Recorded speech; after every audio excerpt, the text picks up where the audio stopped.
अस्सलाम वालेकुम दोस्तों, welcome to my channel horror stories with Adnan. कैसे आप लोग? उम्मीद करता हूँ खैरियत से होंगे। जहाँ होंगे खुश होंगे। अल्लाह ताला ऐसे खुश रखे, सेहत वाली लंबी उम्र दे, ज़िंदगी में कभी भी किसी का मोहताज ना करे। जितने लोग परेशान हैं अल्लाह ताला उनकी परेशानियाँ दूर फरमाए, जितने लोग बीमार हैं अल्लाह ताला उन्हें सेहत दे, और जितने लोग इस दुनिया से रुखसत हो चुके हैं अल्लाह ताला उनकी बख्शिश फरमाए। मुझे भी अपनी दुआओं में याद रखा करें।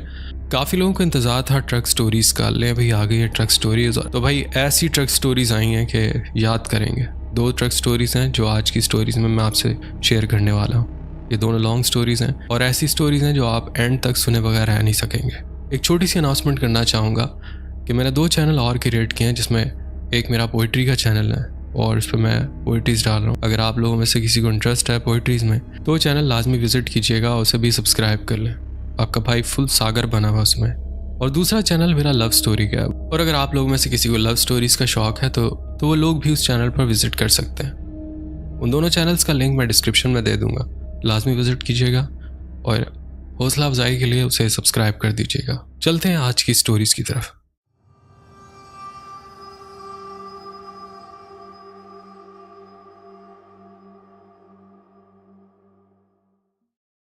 अस्सलाम वालेकुम। मेरा नाम संकेत है। ये बात तब की है जब मैं काम ढूंढ रहा था। इससे पहले मैं 4 व्हीलर लोडिंग गाड़ी चलाया करता था। फिर अचानक मेरी तबीयत बहुत ज़्यादा ख़राब हो गई। मेरे मालिक को काफ़ी नुकसान हो रहा था तो उसने दूसरा ड्राइवर रख लिया। अब जब इस बीमारी से मेरा बड़ा नुकसान हुआ, अब चूँकि मैं गरीब फैमिली से ताल्लुक़ रखता हूँ और घर में कमाने वाला भी मैं ही था, तो मेरी हालत दिन ब दिन ख़राब होती चली गई और मुझे काम की ज़रूरत थी और कहीं भी कोई काम नहीं मिल रहा था। तो चूँकि मुझे गाड़ी चलानी आती थी तो मैं नहीं चाहता था वो काम दोबारा करना, क्योंकि उसी की वजह से मैं बहुत सख्त बीमार हो चुका था। पर यही हुनर मेरे पास था, तो वक्त का तकाजा भी यही था कि अब चूँकि घर में खाने के भी लाले पड़ गए थे तो मेरे पास कोई ऑप्शन नहीं था और मुझे ड्राइविंग वाली फील्ड में वो दोबारा उतरना पड़ा। खैर मैंने अपने पुराने मालिक से बात की। मुझे उसने अपने एक दोस्त के पास भेज दिया जिसकी एक कंपनी थी लॉजिस्टिक की, जहाँ ट्रक पर बहुत सा माल दूसरे शहरों पर पहुंचाया जाता था। मैं दूसरे दिन ही उसके पास पहुंच गया और मालिक का रेफरेंस देकर जॉब की बात की। उन्होंने कहा, देखो तुम 4 व्हीलर छोटी गाड़ी चलाते रहे, एकदम तुम्हें मैं बड़ी गाड़ी नहीं दे सकता, तो एक काम करो, पहले 1 वीक किसी सीनियर ड्राइवर के साथ उसके हेल्पर बन जाओ। इस दौरान मैं तुम्हें कुछ सैलरी भी दूंगा और जब ड्राइवर ने तुम्हें पास कर दिया तो मैं तुम्हें ड्राइवर रख लूँगा। उन्होंने मेरी मुलाकात एक ड्राइवर से करवाई जिसका नाम चंदर था। वो उन्हें चंदर चाचा कहकर बुलाया करते थे। उनको कह दिया गया कि इससे ड्राइव भी करवाएं और अपने साथ एज अ हेल्पर भी यूज़ करें। खैर चंदर चाचा अभी अभी किसी लंबे सफ़र से आए थे। वो इखलाक और आदत के बहुत अच्छे थे और फिर उन्होंने कहा कि बेटा अभी आप आराम करो, मेरा ट्रक शाम तक लोड हो जाएगा, हम शाम तक अपने सफ़र पर रवाना हो जाएंगे। ये कहकर वो आराम करने चले गए। मुझे खाना दिया गया। मैंने खाना खाया और मालिक ने कहा, आप भी आराम कर लो, रास्ता बहुत लंबा है, थक जाओगे। खैर मैं आराम करने नहीं गया, मैं ट्रक को लोड होता हुआ देख रहा था। लॉजिस्टिक कंपनी में हर काम के लिए अलग अलग लोग हैं। जो ट्रक को लोड कर रहे थे वो एक अलग टीम थी। उसमें चाय पत्ती के कार्टन लोड हो रहे थे। मुझे अंदर ही अंदर खुशी भी थी कि वो ट्रक ऑटोमेटिक ट्रक थे, कि चलो मेरी भी जॉब अपग्रेड हो जाएगी। आज नहीं तो कल मैं अकेला ही खुद ट्रक चलाऊंगा। मुझे इतने में यूनिफॉर्म इशू कर दिया गया जो उस कंपनी के नाम का था, जिसका नाम मैं यहाँ शेयर नहीं करना चाहता। खैर इस सब में शाम हो गई और चंदर चाचा भी आ गए और ट्रक हमारा लोड हो चुका था और बिल्कुल रेडी था। अब हम उस ट्रक में सवार हुए और ट्रक चल पड़ा। कुछ ही घंटों में हम शहर से बाहर निकल आए। अब जो शहर की भीड़ थी वो सब दूर हो गई। अब हम एक खामोश से रास्ते पर थे और ट्रक चलता जा रहा था, यानी अब दूर तक कोई भी लाइट नहीं थी। अब हमारे आसपास कोई आबादी नहीं थी। हम चलते जा रहे हैं और फिर अच्छे रोड के बाद एक कच्चा रास्ता शुरू हो जाता है। हम उस पर चलने लगते हैं। रास्ता कुछ यूं था कि वहाँ दोनों तरफ दरख्त थे जिन्होंने रोड को ढक रखा था। सुनसान सड़क और दूर दूर तक कोई गाड़ी नहीं। अब इतनी तेज़ बारिश होने लगी। चंदर चाचा ने कहा कि मैं गाड़ी रोकता हूँ, हमें इस पीछे सामान पर तरपाल डालनी पड़ेगी, लेकिन ध्यान रहे ये एरिया बहुत सुनसान है, यहाँ तुम्हें अटेंशन रहना होगा। उन्होंने कहा कि यहाँ लूट मार का भी चक्कर है, डाकू आते हैं और गाड़ी लूट लेते हैं। तो हम तेज़ बारिश में नीचे उतरे। फिर ट्रक के नीचे बने हुए एक बॉक्स से हमने तरपाल निकाली और फिर हम लोगों ने बहुत जद्दोजहद के बाद उसे सामान पर ढक दिया। अब यहाँ पर एक बात बताऊँ कि वो जगह ऐसी थी कि अभी भी याद करके मेरे रोंगटे खड़े हो जाते हैं कि तेज़ बारिश और तूफ़ान और सिर्फ हम ही लोग थे। खैर कैसे तैसे करके हमने उस तरपाल को डाला। हम पूरे गीले हो चुके थे और फिर हम लोग कैबिन में आकर बैठे और फिर ट्रक दोबारा चलाने लगे। वो रोड सुनसान था तो चाचा ने मुझे भी ट्रक दिया और ट्राई लेने लगे। चूँकि गाड़ी चलाने का मुझे आइडिया था तो ज़्यादा टाइम नहीं लगा, ट्रक पर मुझे पूरी कमांड आ गई। चाचा ने कहा कि अरे तुम पे तो ज़्यादा मेहनत नहीं लगेगी। इससे मेरी और हौसला अफजाई हुई और इतने में ही मुझसे गलती हो गई कि मेरे ट्रक के टायर के नीचे एक नोकदार पत्थर आ गया जिससे टायर पंचर हो गया और ट्रक को रोकना पड़ा। चाचा के फेस पर तासुरात कुछ ठीक नहीं थे क्योंकि उनके फेस पर कुछ अजीब सी परेशानी थी। मैंने कहा चाचा माजरत चाहूँगा, मुझे पत्थर नज़र नहीं आया। खैर चाचा को कोई और ही परेशानी थी जो मुझे बताने वाले थे, जिससे मैं और परेशान होने वाला था। और फिर ऐसे हुआ कि उन्होंने मुझे बताया कि इस ट्रक का स्पेयर व्हील भी पंचर है। इससे पहले वाले ट्रिप पर हुआ था और चूंकि ये एक रेयर केस होता है, ट्रक बहुत कम ही पंचर होता है, तो मैंने इसे लाइट लिया और पंचर नहीं लगवाया। खैर अब क्या करें, अब मसला सिर्फ एक नहीं था, आसपास डाकुओं का भी खतरा था जो कि चाचा के कहने के मुताबिक इन इलाकों में काफ़ी एक्टिव है। क्योंकि वहाँ कोई आबादी नहीं है तो कोई सिटी उस एरिया को ओन नहीं करता, तो वहाँ कोई पुलिस का भी चक्कर नहीं है। जो भी वहाँ से गुजरता है अपनी जिम्मेदारी पे गुजरता है। बस इसीलिए वहाँ से गुजरना हर किसी के बस की बात नहीं। बाहर बारिश तेज़ हो रही थी और फिर हमें यहाँ से निकलना भी था। चाचा ने कहा किस्मत में ये सब लिखा ही था, तो फिर इससे क्या मुंह फेरना, हमें कुछ ना कुछ तो करना होगा। तुम एक काम करो, तुम यहाँ रुको ट्रक के पास, मैं पैदल जाता हूँ। मुझे याद है यहाँ दूर कुछ किलोमीटर के फासले पर एक गांव पड़ता था जो कि एक कच्चा गांव है। मैं वहाँ जाकर हेल्प मांगने की कोशिश करता हूँ। खैर उन्होंने बात मुझे कह तो दी, लेकिन मुझ पर क्या गुजरी आप अच्छे से अंदाज़ा लगा सकते हैं, क्योंकि तेज़ तूफ़ानी बारिश, सुनसान जगह, न बंदा न बंदे की ज़ात, और फिर यहाँ डाकुओं का भी ख़तरा था। चाचा ने एक हिदायत की कि एक काम करो, ट्रक में नहीं बैठना, तुम जाकर किसी दरख्त के नीचे बैठ जाओ और अपने आप को छुपा लो, जाके जहाँ तुम बारिश से भी बच सको और कोई लूट मार के लिए भी आए तो तुम्हें ना ढूंढ पाए, बस तुम उन्हें और ट्रक को देख सको। ये कहकर चाचा ट्रक से उतरे और चलते चलते अंधेरे में कहीं गुम हो गए। उनके जाने के बाद मुझे डर लगने लगा। मैं ट्रक से उतरा और दूर कहीं एक दरख्त देखकर उसके नीचे जाकर बैठ गया। आसपास झाड़ियाँ भी थीं तो मैं ऐसे बैठा कि मैं किसी को दिखाई ना दे सकूं। चाचा को गए हुए काफ़ी टाइम हो गया था। मैं उस ट्रक को देख रहा हूँ और बारिश को देख रहा हूँ और अपने आसपास का माहौल देख रहा हूँ जो कि इंतहाई खौफनाक लग रहा था। मैं क्या बताऊँ किस कदर डर रहा था। खैर ट्रक बंद था और उसकी लाइट्स भी ऑफ थी कि दूर से भी किसी को अंदाज़ा ना हो जाए कि वहाँ दूर कहीं ट्रक खड़ा हुआ है। इतने में मुझे दूर से इस बारिश के शोर में एक घुर्राने की आवाज़ आई, जैसे दूर से कोई जानवर टाइप की चीज़ घुर्रा रही है। मैं और ज़्यादा डर गया और सहम गया और अपने आप को और ज़्यादा उन झाड़ियों में छुपा लिया। फिर ऐसी आवाज़ आने लगी जैसे दूर से कोई बड़े बड़े कदम रखता हुआ इसी और आ रहा है। मुझे कदमों की आवाज़ साफ सुनाई दे रही थी, लेकिन आवाज़ ऐसी थी ना वो किसी इंसान के कदमों की थी ना किसी जानवरों की। वो बहुत कोई कदावर चीज़ के कदमों की आवाज़ थी जिसकी वजह से ज़मीन पर वाइब्रेशन पैदा हो रही थी। मैं उसे सुन सकता था लेकिन मुझे कोई दिखाई नहीं दे रहा था। मैंने नोट किया कि ट्रक में कोई हलचल है और फिर मेरे ट्रक की हेडलाइट ऑन हो गई। मैंने कहा कि जब चाचा गए हुए हैं और मैं यहाँ हूँ तो फिर लाइट किसने ऑन की है। खैर मैं चुप करके ट्रक के अंदर देखने लगा। मैंने अपने आप को यह तसल्ली देकर खामोश कर लिया कि हो सकता है बारिश का पानी ट्रक की वायरिंग में चला गया और लाइट ऑन हो गई हो। मैं बहुत गौर से ट्रक की तरफ देख रहा था। ये ट्रक के कैबिन में मुझे कोई बैठा हुआ नजर आया, मगर वो बहुत क्लियर नहीं है। थोड़ी ही देर में ट्रक का हॉर्न बजने लगा और आप यकीन करो मेरी जान जैसे हलक में आ गई। और फिर ट्रक का दरवाज़ा खुलता है और फिर अंदर से एक आदमी निकलता है। वो मेरा नाम ही ले रहा था। मैंने गौर किया तो चंदर चाचा थे। मैं उठा और उनकी तरफ बढ़ने लगा। मैंने कहा कि आप कब आए, आप तो हेल्प लेने गए थे, कोई हेल्प मिली क्या? उस पर वो मुझे बहुत अजीब से लगे और बहुत क्रीपी लग रहे थे। फिर वो मुझसे कहने लगे यहाँ पास में ही मुझे एक हेल्प मिली है।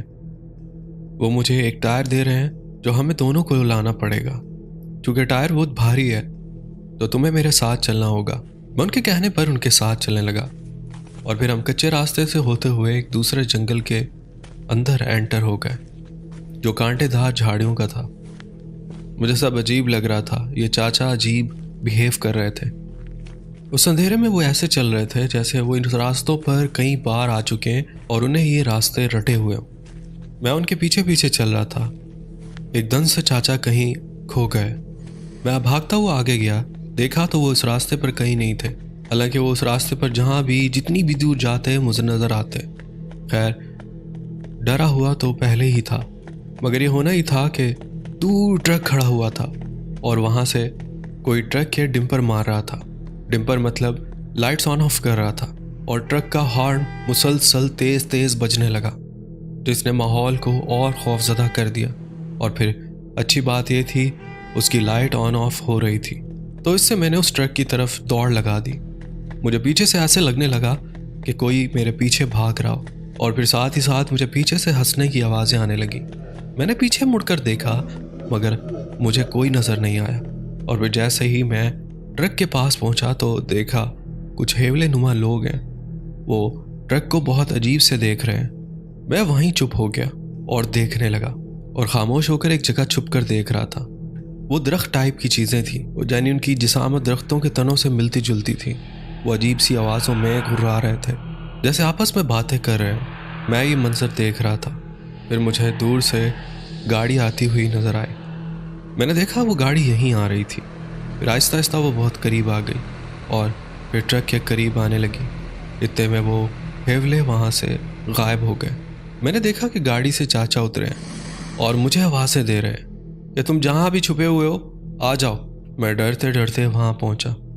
वहाँ गाड़ी में एक मकामी शख्स भी था जिसे चाचा साथ लाए थे और साथ में एक टायर भी था।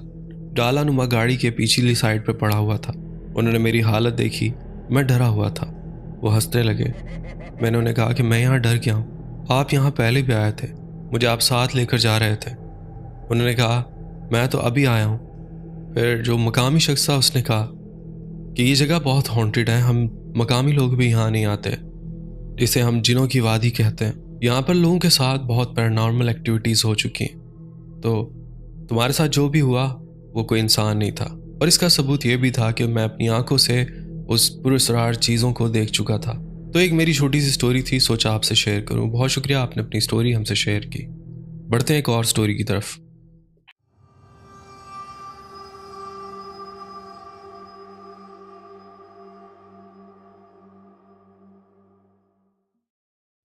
हेलो अदनान। ये बात तब की है जब कोविड नया नया शुरू हुआ था। मेरी एक छोटी सी फैमिली है, मैं, मेरी वालदा, मेरे वालिद की डेथ हो चुकी है और हम दोनों साथ ही रहते हैं एक छोटे से घर में। मैं एक जॉब करता था जो कि कोविड की वजह से वो जॉब मेरी छूट गई। बहुत परेशान था, कहीं कोई काम नहीं मिल रहा था। और जैसा कि आप जानते हैं कि कोविड ने पूरी दुनिया को मुतासिर किया था। काफ़ी लोगों के कारोबार, जॉब्स, उन पे काफ़ी भारी असर पड़ा था। यही हाल मेरा भी था। इस वजह से मेरे फाइनेंशियली हालात बहुत ज़्यादा ख़राब होते चले गए। घर में राशन तक के पैसे ख़त्म होने वाले थे। और फिर मैंने बहुत जगहों पर ट्राई किया लेकिन मुझे कोई काम नहीं मिल रहा था। और फिर मेरा एक दोस्त जो कि दूसरे शहर में रहता था, जो कि मेरा बहुत पुराना दोस्त था, मेरी उससे बात हुई। मैंने उसे फ़ोन किया और कहा कि मुझे कोई काम दिलवाओ, मेरे हालात बहुत बुरे हो चुके हैं। पहले तो मुझसे गिले शिकवे करने लगा, याद आई तो भी काम के लिए, लेकिन बहरहाल वो चूँकि मेरा बहुत अच्छा दोस्त था, वो मुझे कहने लगा कि तुम्हारे पास ड्राइविंग लाइसेंस है क्या। मैंने कहा हाँ। मैं समझ चुका था वो मुझसे क्या काम करवाना चाहता है। उसका ट्रांसपोर्ट का बहुत बड़ा बिजनेस था। उसके बहुत ज़्यादा ट्रक्स थे जो कि शहरों में मुख्तलिफ़ जगहों पर मुख्तलिफ़ चीज़ें सप्लाई किया करते थे। उसने कहा कि मुझे जल्द से जल्द मिलो। वो शहर में रहता था। मैं दूसरे दिन ही उसके पास पहुंच गया। फिर एक शख्स जो कि उसने मुझसे मिलवाया, उसने कहा कि जाहिर सी बात है, ट्रक जो कि बहुत लंबे रास्तों पर जाता है, तो मैं तुम्हारे साथ एक और ड्राइवर मैं असाइन कर रहा हूँ। उन्होंने एक शख्स से मुझे मिलवाया जिसका नाम रवि था। रवि का कद बहुत छोटा था और वो एज में मुझसे काफ़ी बड़ा था। मेरी उम्र उस टाइम तकरीबन 30 साल थी। उसने मेरा ड्राइविंग लाइसेंस देखने के बाद मुझे एक ट्रक की चाबी थमा दी और कहा कि ये ट्रक तुम्हें हरवाना लेकर जाना है। हरवाना का रास्ता तकरीबन कोई 15 घंटे का था। उस ट्रक पर मुर्गी और बकरे का गोश्त लोड था। उसके बाद मैंने वो ट्रक स्टार्ट कर दिया और वो शख्स मेरे साथ बैठ गया। वो शख्स बाय नेचर तो बहुत अच्छा था और मेरे साथ काफ़ी अच्छा बर्ताव कर रहा था। हमने ट्रक वहाँ से रवाना कर दिया। हमारा आपस में ये तय पाया कि रात की ड्राइव मैं करूँगा और सुबह की तुम, जिस पे उसने एग्री किया। अब चूँकि रास्ता बहुत लंबा था, वो मेरी साथ वाली सीट पे बैठ गया और हम अपने रास्ते पे रवाना हो गए। हमें बातें करते और वहाँ से निकलते निकलते तकरीबन 6 बज चुके थे। हमें रात का सफ़र करना था और तकरीबन दूसरे दिन का आधा दिन हमें और सफ़र करना था। हम अपने सफ़र पे रवाना थे और अब एक अंधेरा रास्ता शुरू हो चुका था। तकरीबन 1 घंटा सफ़र करने के बाद हम मेन हाईवे पे पहुँचे। कोविड के बायस वो हाईवे बंद था, जिसका मुझे इल्म नहीं था। फिर उन्होंने हमें वापस कर दिया। मेरे साथ जो रवि था, उसने कहा मुझे एक रास्ता और मालूम है जो कि जंगल से होकर जाता है।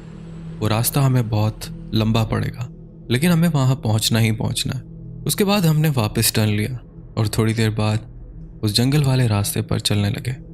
वो रास्ता इंतहाई खौफनाक और सुनसान था, क्योंकि हाईवे पे लाइट्स भी होती हैं और उस रास्ते पर कोई लाइट नहीं थी। सिर्फ मैं, मेरा ट्रक और रवि, और दूर दूर तक न बंदा न बंदे की ज़ात।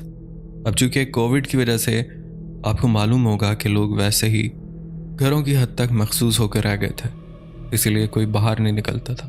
रात तो रात, दिन में भी बहुत कम लोग बाहर दिखाई देते थे। जबकि बाहर मेन रोड पर इतना ट्रैफिक नहीं था, तो इस जंगल वाले रास्ते में जो हमने दूसरा रास्ता इख्तियार किया था, फिर हमें यहाँ कौन मिलता। बहरहाल हम चलते जा रहे थे, क्योंकि लाइफ में फ़र्स्ट टाइम ऐसा हुआ था कि मैं ट्रक चलाता हुआ ऐसे रास्तों से होता हुआ जा रहा था। आप यकीन जाने, ट्रक की लाइट में जो रोड नज़र आ रहा था वो आ रहा था। इसके अलावा दूर दूर तक कोई जानदार भी हमें नज़र नहीं आ रहा था। बहरहाल वो ट्रक चलता जा रहा है। मेरे साथ जो रवि था वो सुस्त पड़ने लगा, उसे नींद आने लगी, लेकिन मैं अपने ध्यान में ट्रक चला रहा था। तय भी यही पाया था कि सुबह तक ट्रक मैं चलाऊंगा और उसके बाद वो रवि चलाएगा।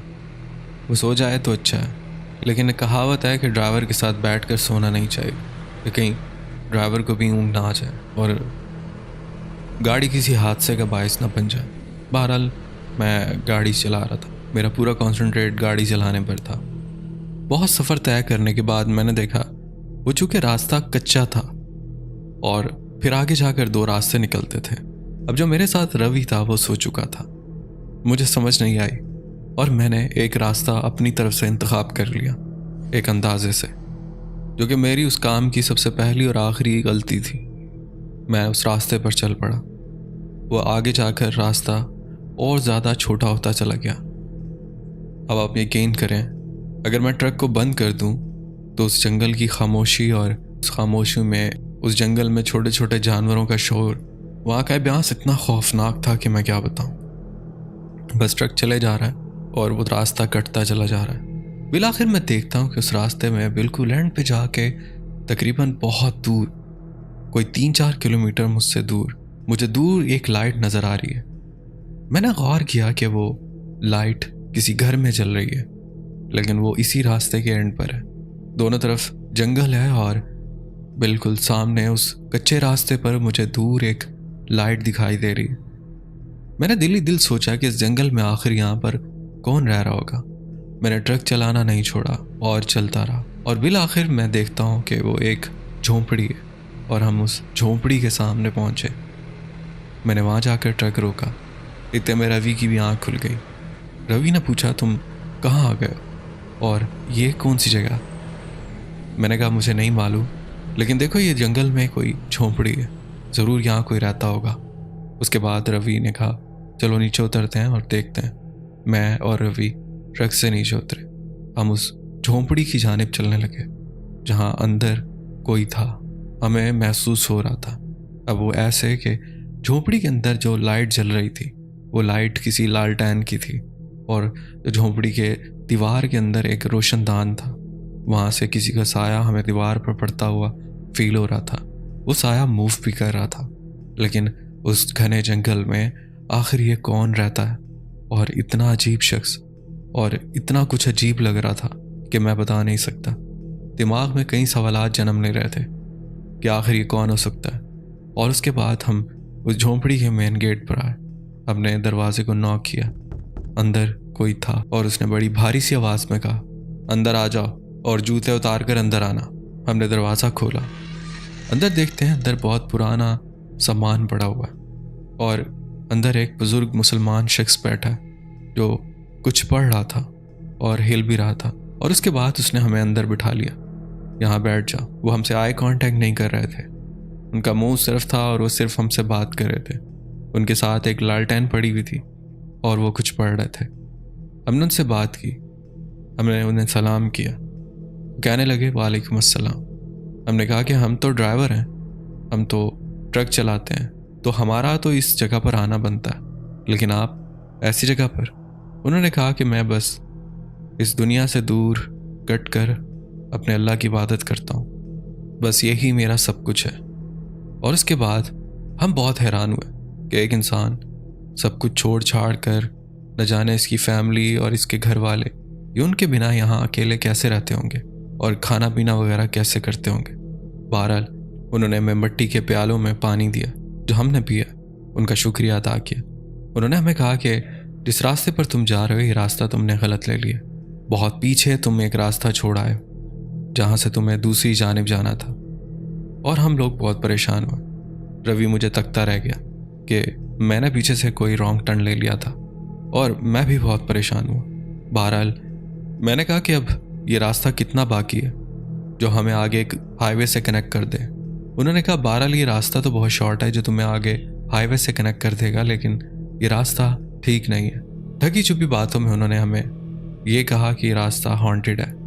बहरहाल हम पानी पीकर तरोताज़ा हुए और उसके बाद उनका शुक्रिया अदा किया और फिर ट्रक में सवार हो गए, ट्रक चलाने लगे।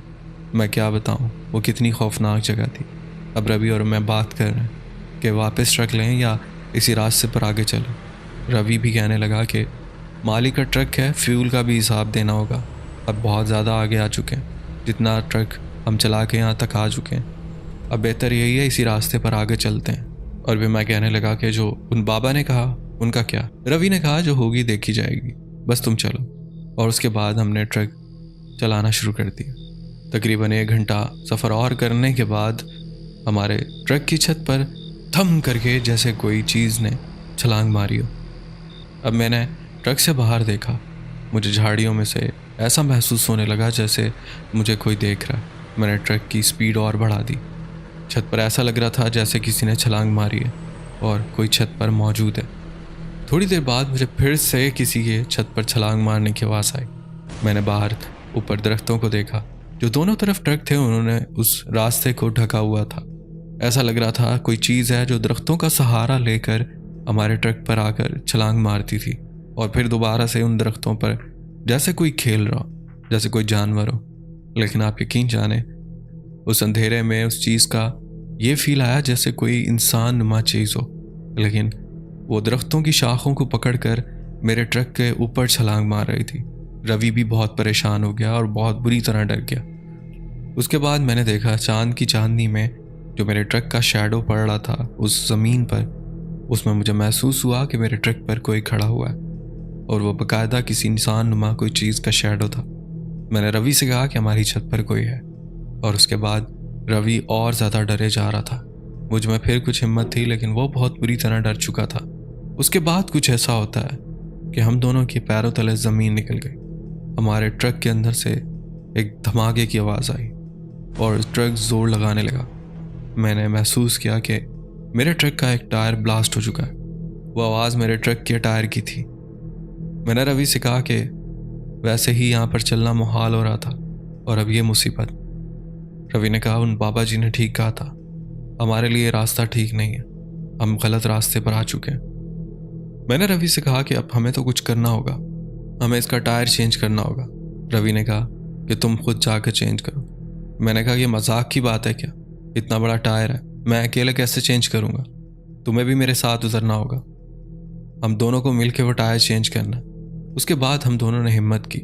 हमें ऐसा लग रहा था हमारे ट्रक के अंदर छत पर कोई मौजूद है। पर हमने बाहर निकलते ही ट्रक से थोड़ी दूरी इख्तियार की और ऊपर छत पर देखा तो कोई नहीं था। हमने एक टॉर्च अपने साथ रखी और अपना स्पेयर व्हील खोलने में मसरूफ़ हो गए। ट्रक का स्पेयर व्हील खोलना भी एक अजाब था, उसमें बहुत टाइम लग गया। हमें बहुत डर लग रहा था। मैं आपको वहाँ की सिचुएशन, वहाँ के हालात और हम पर जो डर तारी था मैं कैसे बताऊँ आप लोगों को। जंगल में उस टिड्डे की आवाज़ हमें साफ सुनाई दे रही थी। अब चूँकि ट्रक बंद था, उस ट्रक की खामोशी और जंगल का अभ्यास हमें साफ वाज़ह सुनाई दे रहा था, जो कि हमारे डर में और इजाफा कर रहा था। जब ट्रक चल रहा था उसका शोर हमें फिर भी कुछ तसल्ली दे रहा था और आप यकीन जाने कि हमें ऐसा लग रहा था कि हमारे अलावा भी यहाँ कोई मौजूद है और बहुत से लोगों की मौजूदगी का एहसास हो रहा था। बज़ाहिर हमें कोई नज़र तो नहीं आ रहा था, लेकिन हमने बाकायदा इस चीज़ को बड़ा करीब से महसूस किया था। काफ़ी लोग सोचेंगे कि हो सकता है हम डर गए थे तो ये हमारा वहम हो सकता है, पर अब आगे जो मैं बताने जा रहा हूँ इससे हमारा शक बिल्कुल यकीन में बदल गया। वाकई में वो जगह बहुत हॉन्टेड थी। सीन कुछ ऐसा था कि अब हम वो स्पेयर व्हील खोलकर एक बंदा जैक लगा रहा था और पुराना व्हील उतार रहा था। हमें काफ़ी टाइम लग चुका था उस जगह पर और हम उसका व्हील टाइट कर रहे थे कि हमें इतने में उस जंगल से ऐसा महसूस हुआ कि जैसे उस जंगल में कोई एक दरख्त से दूसरे दरख्त की आड़ में जाता है और कोई हमारे बहुत करीब आने की कोशिश कर रहा। मैं फिर से बता दूं, अभी तक हमने कुछ देखा नहीं था, लेकिन जो चीज़ नज़र ना आ रही हो और उसकी मौजूदगी का एहसास हो रहा वो आपके डर में बहुत इजाफा कर देता है। मैंने रवि से कहा कि रवि, मुझे ऐसा महसूस हो रहा है कि कोई जंगल में है और दरख्तों के तनों के पीछे छुपता छुपाता हमारे बहुत करीब आ रहा है। रवि ने कहा कि बस तुम अपना काम निपटाओ जल्द से जल्द ताकि हम लोग यहाँ से निकलें और उस तरफ ध्यान मत दो। लेकिन बाकायदा हमें पत्तों के छड़ की आवाज़ आने लगी, जैसे कुछ थोड़ी देर के लिए मूव होता और भागता हुआ दूसरे तने की तरफ चला जाए। उस अंधेरे में हमें बाकायदा एक ब्लैक सा कोई शैडो नुमा दिखा जो कि कभी एक तने के पीछे था और पल भर में ही जब हमारा ध्यान भटकता तो वो भागता हुआ दूसरे तने की तरफ भाग जाता। यहाँ बताता चलूँ कि दरख्त बहुत ऊंचे थे और उनके तने जो थे वो उन्हीं के पीछे, उन्हीं की आड़ में हमारे बहुत करीब आ रहा था।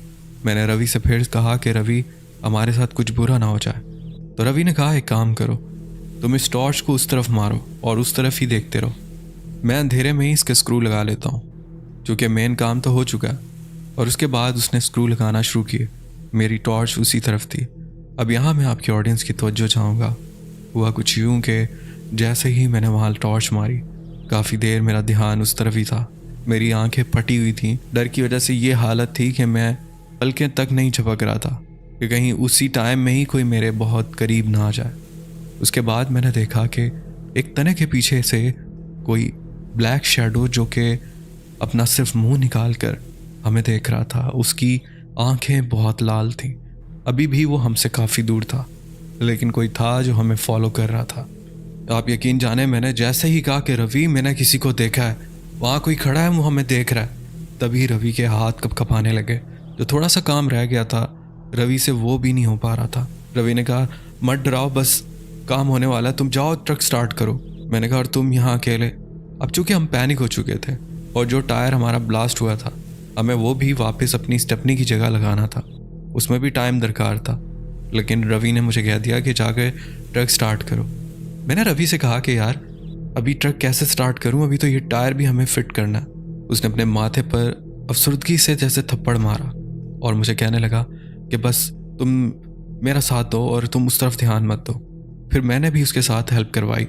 मैंने फटाफट उस टायर को उस जगह फिट करने की कोशिश की। फिर रवि ने भी मेरी हेल्प की। रवि वहाँ उस टायर के स्क्रू फाइनल कर चुका था और उसके बाद मैं फटाफट गया और जाके मैंने ट्रक स्टार्ट कर दिया। इसी कश्मकश में आप यकीन जाने हमें ऐसा लग रहा था कि वो जो चीज़ थी वो हमारे बहुत करीब आ चुकी है। वो कोई था जो हमें फॉलो कर रहा था, जो हमारे साथ खेल रहा था। अभी असल मुसीबत हमारा इंतज़ार कर रही थी। हमने जल्दी से ट्रक स्टार्ट किया, रवि भी ट्रक में बैठा और हमने ट्रक चलाना स्टार्ट कर दिया। अब हमें ऐसा लगे कोई ट्रक में आकर पीछे धम से कोई जैसे कोई चीज़ मारता हो। मैंने बाकायदा देखा अपने साइड ग्लास में कि कोई पीछे हमारा पीछा कर रहा है। मुझे वही ब्लैक शैडो नज़र आया। या मैं बताता चलूँ, वो ट्रक मीट का ट्रक था। तो थोड़ी देर बाद मुझे बाकायदा ऐसा फील हुआ जैसे जो ट्रक की बैक साइड है उसका मेन डोर खुल गया और हमें बहुत बुरी आवाज़ आई, जैसे बहुत सी चीज़ें ट्रक से बाहर गिर गईं। रवि ने कहा ट्रक रोको और मैंने वहीं ब्रेक लगा दी। उसके बाद मैं और रवि दोनों फिर दोबारा से एक साथ होकर ट्रक की बैक साइड पर गए कि आखिर देखिए माजरा क्या। डर तो हम बहुत गए थे, लेकिन मालिक का बहुत महंगा सामान भी हमने ट्रक में लोड किया हुआ था। असल मकसद उसका ख्याल रखना और उसको बाहिफाजत उस जगह पर पहुंचाना जहां पर वो डिलीवरी देनी थी। मैं और रवि आहिस्ता आहिस्ता वैसे ही टॉर्च ऑन करके ट्रक के बैक साइड पे पहुंचे। वहाँ दिल दहला देने वाला मंजर हमारे सामने था। हमने देखा कि उस ट्रक के अंदर से हमें बाकायदा ऐसे ही आवाज़ आ रही है जैसे कोई कच्चा गोश्त खा रहा हो, और कुछ बकरे का और चिकन का मीट ट्रक के बाहर पड़ा था, जैसे किसी ने चलते ट्रक में उस लॉक को खोल लिया और अंदर बैठा हो। हमें बाकायदा अंदर से एक अजीब सांस की आवाज़ आ रही थी। वो सांस कोई इंसान नहीं ले सकता, वो सांस ना किसी जानवर के लेने की थी। वो अजीब सी सांस की आवाज़ थी, यहाँ मैं उसे कैसे बयान करूँ। और हमारी डर के मारे हालत बुरी थी। हमने अंदर आवाज़ दी, कौन है अंदर और क्या चाहते हो? हमारे ये कहते ही हमने महसूस किया जैसे जो अंदर मीट खा रहा था वो जैसे खामोश हो गया। वो चुप होकर हमें सुनने लगा। हमने कहा बाहर निकलो और क्यों हमारा गोश्त खराब कर रहे हो? अब हमने महसूस किया कि हमारा ट्रक के अंदर का ध्यान था, लेकिन हमें ऐसे महसूस होने लगा जैसे हम बीच में खड़े हैं और बहुत से लोग हमारे बैक साइड पे खड़े हैं। हमें इतना भारीपन महसूस हो रहा था जैसे बहुत ज़्यादा लोग हमारे पीछे खड़े हैं और हमें बाकायदा सांस लेने की आवाज़ भी आ रही थी। पहले हम किसी एक चीज़ से जो ट्रक के अंदर मौजूद थी इतना डर चुके थे कि अब हमें बाकायदा बहुत से लोगों की मौजूदगी का एहसास हो रहा था। रवि ने बड़े हल्के लहजे में मुझे कहा, क्या तुम भी वही महसूस कर रहे हो जो मैं कर रहा हूँ? मैंने कहा हाँ, मुझे भी लग रहा है कि हमारे पीछे कोई है। रवि ने कहा कि अभी अपनी जान पर बनाई है, हमें चाहिए, हमें यहाँ से निकलना है। मैंने कहा तो ये जो ट्रक खुला हुआ है ऑलरेडी इतना मीट वेस्ट हो चुका है और अंदर जो भी है वो हमारा मीट खा रहा है, ज़रूर ये कोई और ही मखलूक है। उसके बाद हम लोगों ने दौड़ लगाई और ट्रक में बैठ गए। ट्रक स्टार्ट ही था, मैंने गियर में डाला और वहाँ से गाड़ी निकाल ली। अदनान आप यकीन जानो, बाकायदा ऐसा महसूस हुआ कि वो पीछे सारे लोग हमारा मीट उस ट्रक से गिरा गिरा कर ऐसे खा रहे हैं जैसे कोई जानवर खाता है। और उस जंगल में उस बेरौनक रोड पर जो रौनक लग चुकी थी मैं वो बयान नहीं कर सकता। बहरहाल हम चलते रहे। तकरीबन 2 से 3 घंटे उस रास्ते पर हमारे साथ ऐसी एक्टिविटीज़ होती रहीं। उसके बाद हम एक ऐसी जगह पहुँचे जहाँ पर था तो सन्नाटा ही, लेकिन फिर भी वो जगह कदरे बेहतर थी, जहाँ हमारा डर का एहसास भी कुछ कम होने लगा, जहाँ वो एक्टिविटीज़ भी ख़त्म हो गई। अब हम जब वो ट्रक रोक कर पीछे की साइड गए तो मंजर देखकर हमारे पांव तले ज़मीन निकल गई। तकरीबन 80% मीट उस ट्रक से गायब था। बहरहाल हम कैसे तैसे अपनी जान वहाँ से बचा कर भागे। मैं कैसे बताऊँ, ये वाक़या एक बिल्कुल सच्चा वाक़या है जो हमारे साथ पेश आया था, जो मैंने सोचा आपसे शेयर करूँ। बहुत शुक्रिया आपने अपनी स्टोरी हमसे शेयर की। तो दोस्तों उम्मीद करता हूँ आज की स्टोरीज आपको पसंद आई होंगी। स्टोरीज अच्छी लगी हो तो वीडियो को लाइक करना ना भूलिएगा, और ऐसे ही अप्रिशिएट करते रहे तो मैं ऐसी ही अच्छी स्टोरीज आपके लिए लाता रहूँगा। अपना बहुत ख्याल रखिएगा, दुआओं में याद रखिएगा। मुझे तो इजाज़त, मिलते हैं किसी और इंटरेस्टिंग स्टोरी में। अल्लाह हाफिज़।